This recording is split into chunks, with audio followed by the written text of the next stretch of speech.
So, hello and welcome back to the MCC Brussels podcast. I'm Jacob Reynolds. Delighted to return to the podcast, our Executive Director, Frank Freddy. Welcome.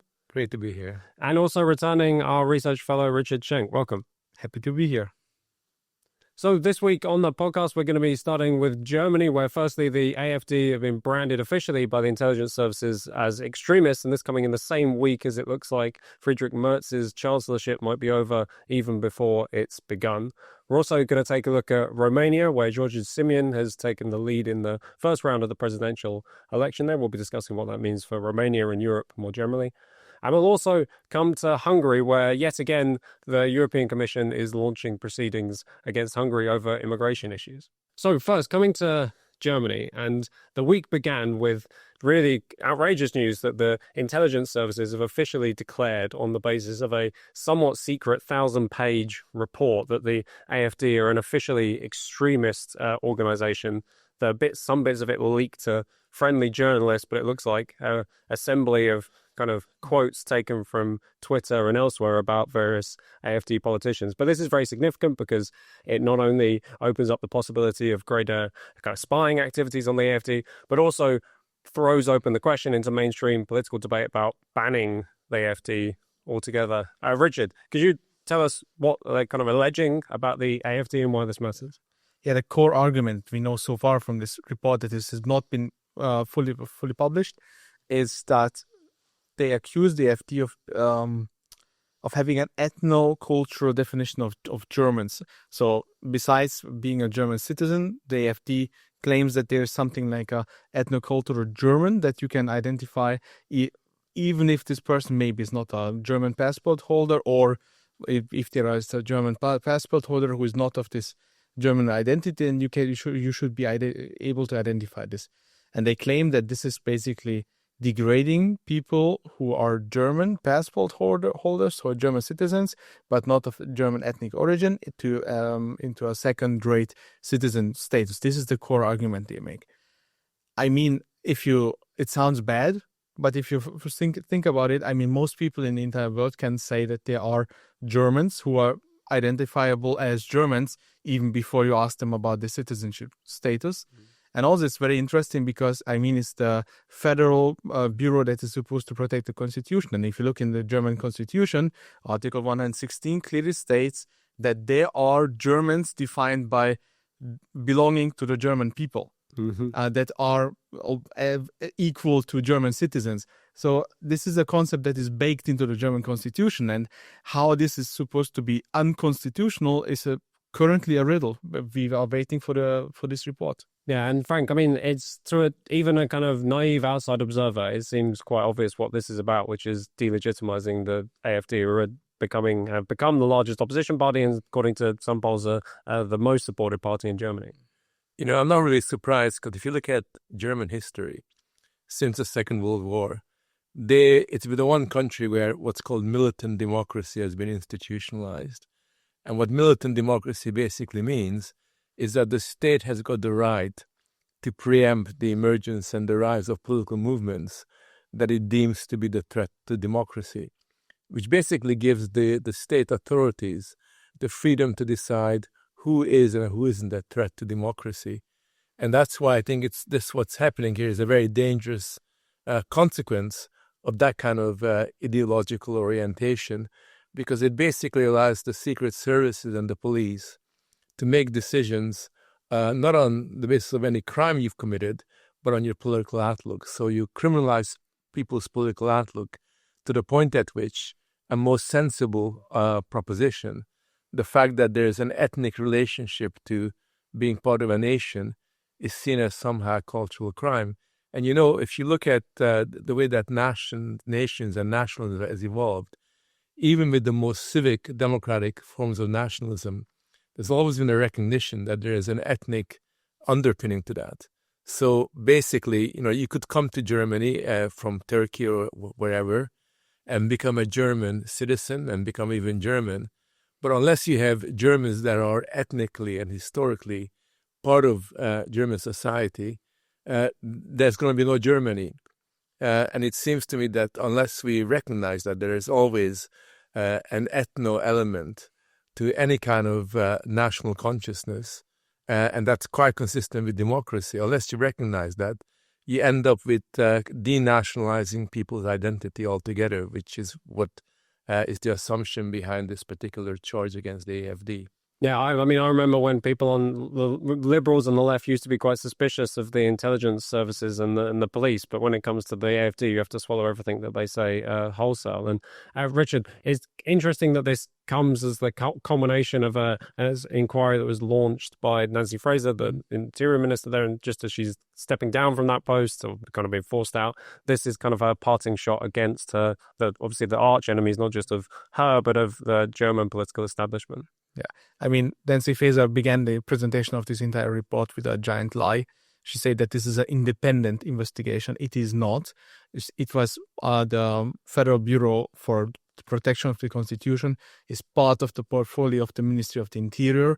It's under her direct political control, and something that is so significant would have been never released by this authority without the approval of the minister. So this sets the tone for the entire proceedings. And the timing is very suspicious because we were about to see the shift of the Ministry of the Interior to from the Social Democrats to the Christian Social Party from Bavaria, and the first ones, they're in favor of banning the AfD, as the second ones are much more skeptical about it. So they needed to propel these investigations now before this happens to basically force the new incoming government into dealing with this problem further. So this was clearly the timing was clearly motivated by the elections and the government formation. So this already highlights the politicized nature of this independent investigation. Yeah, and Frank, it's hard not to put this into context of what's happening more generally across Europe. I mean, Romania, which we're going to talk about later, cancelled an election because the wrong person won. In France, we had the legal case against Marine Le Pen. This is a growing trend of not being able to deal with your political opponents politically and instead using the courts or the intelligence services. It's a very worrying development because it basically means that you're trying to get around democratic decision-making by introducing other factors, other considerations. And it basically means you end up policing the electorate, you end up policing political parties.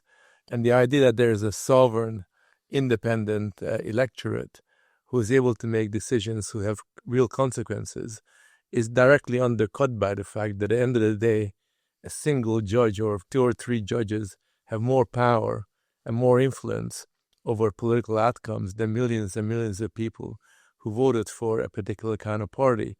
What I really worry about is that this trend seems to have acquired great momentum, and it's a momentum that's underwritten by the European Commission. I think they really are very much on board with this kind of shift, this lawfare shift that's occurring within public life. And what I really worry about is that this is going to create a situation of tremendous intense polarization, which can often create the worst possible outcomes for everybody concerned. Because if people think that their votes do not matter, they're ignored and trampled upon, they may well decide to adopt another more violent way of trying to make their voices heard. And this is almost like an invitation for some kind of rebellion.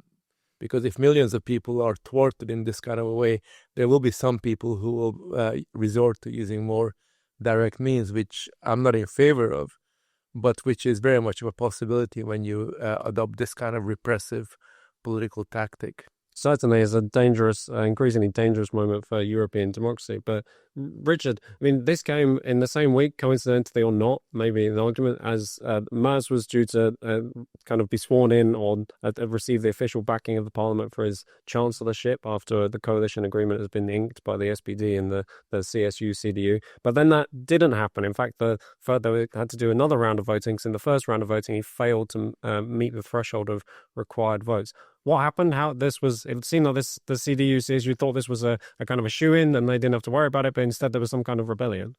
Yeah, well, what happened is that for the first time in post-war German history, the formal vote to elect a chancellor the threshold was not met.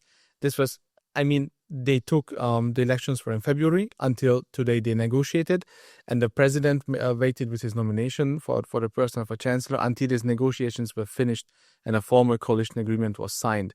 So everything was set up for the new cabinet, but then in the very last minute, they failed to reach the because of 18 people, 18 members of parliament, to reach the required threshold of an absolute majority. And this is unheard of in post-war Germany. This never happened. Even when coalition negotiations broke down, then the formal vote was fine. So this already shows that this new marriage of the Christian Democrats and Social Democrats is actually more like a forced marriage, because many people are very skeptical in both parties of this new alignment. It also signals that Merz's wafer-thin majority is even thinner than he thought. Basically, this makes him as weak as if we speak about today, as weak as Olaf Scholz was in the beginning of November. So the German political crisis will continue, and we will see that once this new coalition is put to a test, it will fail again and again to decide on significant matters like migration, economy, and so forth. Yeah, and Frank, I mean, this was hugely significant, not least because as soon as the German election had taken place and then the coalition looked like it was going to be finalized between the Christian and Social Democrats, everybody has been parading Merz as the new savior of Europe. He's been out talking about European rearmament, about even alternatives to NATO and all the rest of it. He's been positioned as kind of the guy who's going to put European sensible centrist politics kind of back on track. And yet he can't even command the necessary support in Germany. Yeah, I mean, it's very much a Macron manqué, where he would like to be this dynamic figure who's going to make Europe great again, and who's going to be able to pull together some kind of a legitimate and credible, German leadership within Europe itself. I think what I think is interesting about the German political scene and the debates and the fragility of the coalition is that it very much represents the Italianization of German politics. Because I think it's in Italy that we've had this phenomenon on numerous occasions where you've all this positioning between different parties to try to establish a coalition. And in Italy, what usually happens is that they then bring in a technocrat, an unelected technocrat, someone like Draghi or Monti, to become the prime minister as a way of resolving this kind of tension. And I wouldn't be surprised if Germany, too, would be more or less moving in that direction. I don't know what form that it would take, where you try to overcome the inherent instability of the present political arrangement by trying to put in a figure who's meant to be an expert, a reliable banker, somebody who's got the ears of the money market and the financiers. And that would indicate that Germany, in a sense, downgraded itself into a second position status compared to where it was.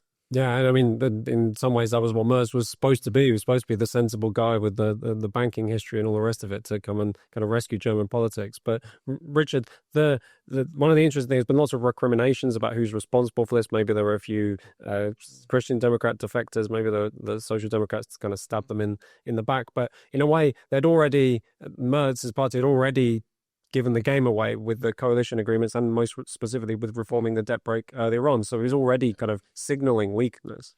Yeah, of course, this is, the first thing that he needed to form a coalition with the Social Democrats. Then he needed immediately a lot of money to finance all these weird economic policies that should continue, that are causing the problems in the very, very first place. And for this, he needed the Greens. So he expanded the coalition actually with one party to the left. And now what happened that after the first round of voting failed in the parliament, he even expanded the coalition even further to the left, because now he needed a 2/3 majority to change the agenda of the current session. And it was actually quite clear what happened, that the Greens and the left tolerated at least the second round of voting, helped Merz to get over the finishing line, which tells us a lot about this so-called cordon sanitaire. It only works not to the left-wing extreme, only to the right of the CDU. It's undermined the entire credibility of this extremism clause in the CDU's programs. And I think this expanding the coalition. They have now nobody to expand to now. So this is the entire political arena united against the AfD. It's insanely unstable situation now, and I don't know where this is going to continue. Yeah, and that seems to be it, Frank. Instability in Germany is the order of the day. It is, and there's a logic here which is more pronounced in Germany than anywhere else, which is this. At the moment, the main dividing line in politics is between populism and anti-populism, whatever those two terms mean. The anti-populist basically it brings together political parties that are meant to be quite distinct and different. I mean, the Greens are meant to be different than the CDU. The Social Democrats are meant to be different than the left, the Link, all the rest of that. But when it comes to populism and fighting it, they all come together under one umbrella. And I think that this kind of dividing line that we see in Germany being so pronounced is going to become really, really important all over Europe in the years ahead, because the political difference, to all intents and purposes, between the legacy parties in Germany is paper thin. It's not really a real difference. It's basically one of emphasis. And because of their pragmatism and opportunism, those differences can be ignored for all practical purposes, because that's the only way that they can feel that they're under one roof. So watch this space. This is what Germany is really, in a sense, acting as a precursor of a dynamic that's going to be much more important all over the European continent.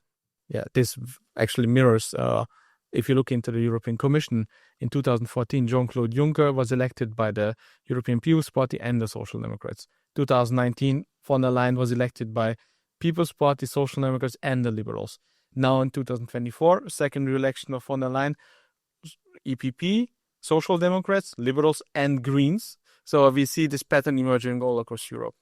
Right, coming to Romania, somewhere where that attempt to kind of enforce the cordon sanitaire broke down in spectacular fashion after they cancelled a few months ago now the first round of the presidential elections, which Kellen Georgescu had stormed to a somewhat unexpected lead of. They now rerun the elections. The first round of these new elections is completed. We've got Nikos Ordan, the kind of centrist mayor figure, up against the definitely much more radical George Simion. Richard, what happened in this election? What do we expect to happen next? I mean, in Romania, everything happened at once. So they annulled the first round of elections. We have spoken about this, and you can find this in many other publications, what's happened there. Because the unexpectedly, it was not the establishment party's candidate who came in first, but the right-wing Georgescu and the liberal Lasconi. So they had to annul the entire elections from the beginning to the end. We unrolled an entire new procedure for candidates, and Georgescu was banned from running. Convenient enough, Lasconi was ousted by her own party during the process. So we had a completely new field of candidates, and the Romanians were very skeptical of this. In the new round of elections, only half of them showed up. So it was not like what the political establishment in Bucharest has hoped for, that all these people will go to the ballot box because they were alarmed by this right-wing populist win. On the contrary, most people were fed up with this constant struggling and meddling, and they just stayed at home. The establishment candidate Crin Antonescu performed very badly, didn't manage to get into the second round, and it is George Simion who won the first round with over 40%. So he was performing now better than Georgescu in December. And it was the liberal candidate, this time Nikos Ordan, who managed to get into the second round. And now it's quite clear. It's because he's the mayor of the much more liberal capital. He will lose the countryside in the second round, and George Simion is in a pole position to the presidency. No wonder that the current government, the prime minister, already resigned. Yeah, and Frank, it's a sign that sometimes they would like to, in the establishment circle, just ignore the will of the people. But even if they ban the candidates, people will find a similar candidate to vote for. Well, also, Romania is a very special case because there the political establishment is entirely dependent on the European Commission. Their survival is not based upon their support within the Romanian society. It's based upon their contacts and connection with the elites in Brussels. So they are really out of touch. The parties that they represent are in fact zombie parties. They're not parties that have a mass movement behind them, and therefore that kind of Potemkin kind of political movements that they represent have been exposed very, very directly and very, very clearly by essentially a number of individuals. First of all, in the first presidential election, Georgescu was just an individual. He didn't have a party behind him, yet he could get a much better result than these establishment parties. And now Simeon, more or less, done even better. I think that it does tell us that the Romanian political system, a very corrupt political system that's based upon that kind of neo-colonial relationship with Brussels, is in for a rough ride, because no matter what happens, and even if Simeon does get to be the president of Romania, I think there's going to be a lot of blowback against that. Either Simeon will have to toe the line, or he's going to invite a lot of attention, unpleasant attention, from the powers that be in Europe. And Richard, tell us a bit about Simeon. He seems like a slightly difficult to understand figure in many respects. He wants to take on the legacy or take on the mantle of Calin Georgescu. He was banned. Calin Georgescu was a very strongly anti-Atlanticist, anti-NATO candidate, very critical of the European the Commission, etc. Is Simeon like this, or is it something slightly different? Well, there was always a certain amount of right-wing nationalism in Romania that Simeon started with, but he has left his political movement expanded way behind this. So his party was founded in 2019 in an anti-Hungarian out of anti-Hungarian sentiment and in Transylvania, but now he has actually transformed his movement into something much bigger, which makes him a more dangerous opponent than Calin Georgescu, who was an independent. Unlike Georgescu, his party has a parliamentary group. They have performed. They are second biggest group, if I'm correct, in the parliament currently. So he can actually move forward parliamentary motions, laws, etc. And he is kind of looking for the Meloni role. So he is not as that much on the right as he used to be. He is looking into a middle ground on pro-Western, pro-NATO stances or pro-Russia ones. And he hasn't developed his policies fully yet. Just like Meloni is a bit ambiguous in Italy. But crucially enough, he's from outside the establishment. His power resources are not coming from the established established resources. So which makes him dangerous for Brussels, or if you want to say that, or NATO, because he cannot be controlled through this traditional channels of influence that made Romanian politics so subservient to the international order. Yeah, and Frank, so does this mean that Romania is going to become another problem child as far as the EU is concerned?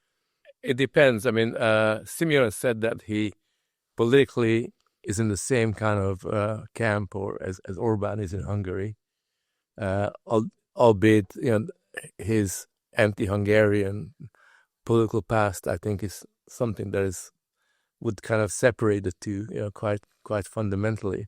But if Simeon does hold on to his positions that he's been arguing for, then obviously that will create a lot of problems for the European Union, because Romania is potentially much more influential than, let's say, Slovakia is. So his role would be quite, much more serious, much more important. But also Romania is very, significant because of its military relationship to the United States, to NATO. It's got a relatively important military role to play, given the region that we're talking about. So Romania is a much bigger actor potentially than any of the other troublemakers within the European Union.